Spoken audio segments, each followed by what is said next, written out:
₹1,00,00,000 సంపాదించాడు గొప్పడు కాదురా, పొద్దున్నే సుఖంగా ఎరగలు మీరు గొప్పడు అని. అంతే కదండి. మీరు ఎంత కొనుక్కొని తినగలిగి వెళ్ళావు, మీ స్టమక్ ఆపరేట్ చేయాలి కదా. ఇన్ఫాక్ట్ మీ డైలీ మెనూ కూడా మీ మార్నింగ్ మోషన్ డిసైడ్ చేస్తారు. బాగా ఫ్రీ మోషన్ అయింది అనుకోండి, ఓహో ఇంకా ఇవాళ బిర్యానీ తినచ్చు అనుకుంటాం. కొంచెం అటు ఇటుగా అయిందనుకోండి, కాస్త సలాడ్ లో చిక్కుడుకాయ కూర తినాలనుకుంటాం, ఫైబర్ కంటే. అసలు ఇక అంబుజాసినట్లుగా దృఢంగా అయిందనుకోండి, ఇంకా లిక్విడ్ అయితే మేనేజ్ చేయాలి, ఏ జ్యూస్లో సూప్లో తాగాలి. బట్ మోషన్ విషయంలో the most difficult person is my grand father. ఆయనకి దొడ్డి తప్ప వేరే ధ్యాసే లేదు. ఆల్మోస్ట్ 20 సిటీస్ ఉన్న డాక్టర్ అందరినీ కన్సల్ట్ చేశాం ఆయన దొడ్డి గురించి. ఇంక డాక్టర్ అడిగే క్వశ్చన్ వింటే మనకు చచ్చిపోబుద్ది అవుద్ది. సార్ మోషన్ ఎలా అవుతుందండి? బాగా లూజ్గా అవుతుంది సార్. బాగా లూజ్గా అవుతుందండి. మరీ అంత లూజ్గా కాదు, కొంచెం లూజ్గా. అంటే బంక అవుతుందా? మరీ బంకగా అంటే అదే ఎలా అవుతుంది సార్? ఓ మాదిరిగా టమాటా పచ్చలాగా అవుతుంది సార్.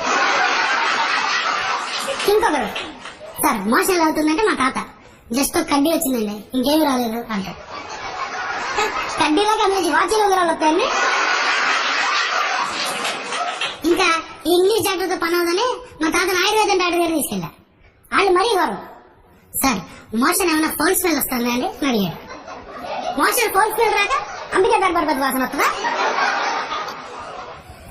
ఇలా షిట్ సినిమా అయితే పిత్తులు ట్రైన్ వస్తాయండి. మా తాత ఎప్పుడో సామెత చెప్తా ఉంటాడు, డుర్రుమన్న పిత్తు భయమలేని పిత్తు, డుస్సుమన్న పిత్తు లోకమంతా మత్తు. మనం పెట్టాలంటే 190 సార్లు ఆలోచిస్తాం. ఎవరు లేని టైంలో, లిఫ్ట్ లో ఒంటరిగా ఉన్నప్పుడు, రసదీప్ సూపర్ మార్కెట్ లో మూలకెళ్ళి ఇలా పిచ్చుతూ ఉంటాం. బట్ వే వచ్చిన తర్వాత it doesn't really matter. Living room లో అందరూ కూర్చొని ఉంటారు, ఇది మాత్రం గర్వంగా పిచ్చుతారు. But if you want to take my advice in matters of shit విషయంలో నా అడ్వైస్ తీసుకోవాలంటే ఫాలో యువర్ పర్సనల్ ఎక్స్పీరియన్స్. ఎవరి సలహాలు వద్దు. నేను ఒకసారి ఇలాగే ఆల్మోస్ట్ మంత్ సత్యనారాయణ గారు చేద్దాం అనుకున్నా.